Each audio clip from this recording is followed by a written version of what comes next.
So the next question I've got, is there any industry specific tips for CV writing? I mean, let's touch on this loosely, but yeah, we've already talked about design sort Yeah, of roles, and you can maybe afford to be a bit more creative with the yeah. look of your CV, whereas corporate, a bit more straightforward. Are there any other tips that come to mind that you'd like to share? Yeah, I mean, I guess like if you've got a position or you want to go into a position that would require a portfolio or something like that, um, I would always say just to have a bit similar to your LinkedIn, just have a link on there that like a web page Hmm. that would take you elsewhere. Don't try and cram um, anything onto there. Is Yeah, probably because I've seen that before where someone isn't quite sure how to position what they want to tell on a Hmm. CV ends up making the CV a little bit busy or it's too long.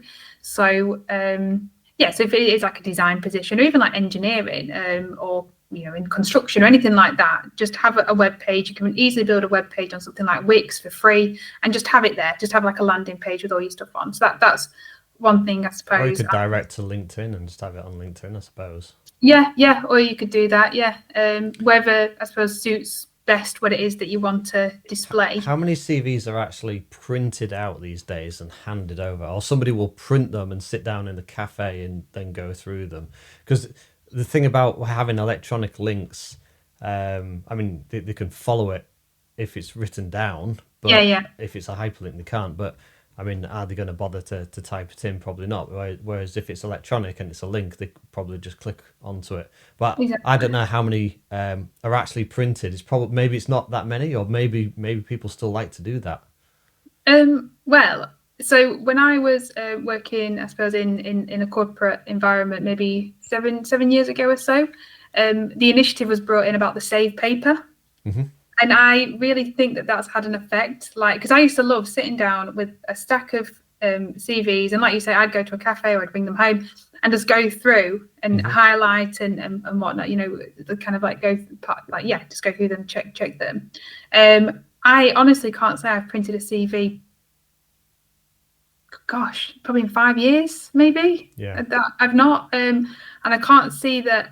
I can't say that I've seen anybody. If I work in like a co-working space, I can't say that I see anybody now with bits of paper as a general rule, let alone But print out a CV. So I just don't think it happens. I think everything's online. I remember our HR department, they would strip the CV for any demographic Yeah, of course. identification. Yeah, yeah. And then we wouldn't get the first wave. We would get, then they would print it out on Mm. paper. All right. Okay. But this is going back a while now. Yeah, yeah, In more recent years, we would obviously get the electronic version. But yeah, one of the reasons, I mean, initially they were printing them for us was because they wanted to strip certain information out of them, yeah, then give yeah. us just a hard printed copy. Yes, like a non-bias. Yeah, fair. I think like the only probably times I could think about printing off a CV, and this like takes me way back, is when you're first applying for a job and you go into cafes with your CV and you're handing your CV and things Yeah. like that. And I think that's definitely still got a place. So if there's anybody who is watching this, who they just need like a side job or something, I think in those situations, going into places, small businesses, cafes, whatever it is, and handing it in, I think that 100% and always will have a place. Yeah. You know, Yeah. Yeah. so yeah, and I love that. I'd like to see more of that probably. The problem with that is, so on the one hand, it's like a face. You're actually a person, and they're more Yeah, memorable when you meet up. This brings me on to networking a little bit. So the thing yeah, about yeah, going to job fairs and stuff like that is, if you're actually physically there, it makes so much more of an impact than a video call, and that makes more of an impact than just a CV. mm-hmm. But the thing, what's my point on on walking in? Oh yeah, you need to get to the right person. So if Yeah, you were going to go into a cafe shop, usually the manager isn't serving the yeah, coffees, yeah, yeah. unfortunately. Agreed. So the employee might take it, and maybe the manager might see it or get hold of it. They might pass that on. But I think, I mean, I did this when I was younger. Yeah, I think a lot of my paper CVs just probably went straight in the bin. yeah, Yeah. So is there anything do you want to tell me a bit about the European style? So we're still on sort of the question around industry specific tips for CV writing. I'm just thinking about the European style CVs as opposed to. Do you know if there's like I know I'll have some American customers watching this Mhm. course and some from Europe and some from India Yeah. and that kind of. So is there any sort of like? Do you know of any regional differences here? Yeah, sometimes if we're looking at like Europe, not the UK, Mm. but I've worked with clients in probably more recent like Germany and stuff, and they still have a photo Hmm. on their CV. That's really, really common. And in the Middle East, having a CV, having a photo in your CV is really, really common. Hmm. Um, so I'd say that that's probably a difference. Having your full address on in Europe seems to be, quite the norm. Hmm. So it wouldn't just be, UK, London, or whatever it is. You would have a full address and postcode.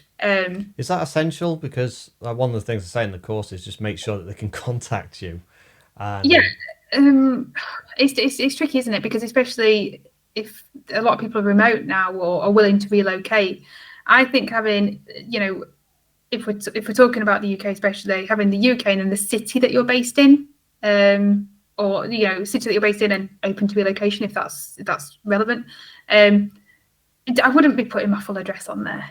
personally, just because it's kind of putting you a bit at risk. It's going into a system. It's not necessarily GDPR compliant and things like that. So you just need to be just a bit steady on what information you're giving out. But in Europe, that's definitely the done thing. And I don't know if they've got stricter laws, or something like that around it. But that very much is common. Yeah, and then the picture on there. And they do tend to have a cover letter attached to the bottom of the CV. Often, if you're applying for jobs in Europe, I've seen that a lot, like in Spain and Portugal. That again seems to be the standard. So just things to look out for, I Can suppose. the photo get in the way of any sort of masking of any of the gender?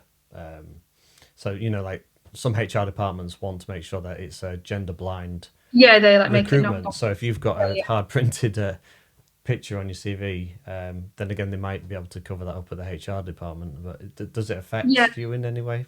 I don't think so. I mean, the reason I'd say, or I would always advise anybody to not have that on there is because of the ATS. Because again, it's going to go in, it's not going to understand it, it could Hmm. jumble it. But yeah, just because to get away from like the bias or any potential, Yeah. bias, not having that on there probably is for the best for everybody. But we're talking now about, I suppose, what different cultures do and what is the Mm. norm in Yeah. different Yeah. cultures. So it's very difficult, Yeah. to say either way. But I know that every single CV that I work on, like that's for like the Middle East, every single one has a picture Yeah. on it. I do mention that in the course. You want to check what is the norm for your culture, Yeah. because that's what you need to do.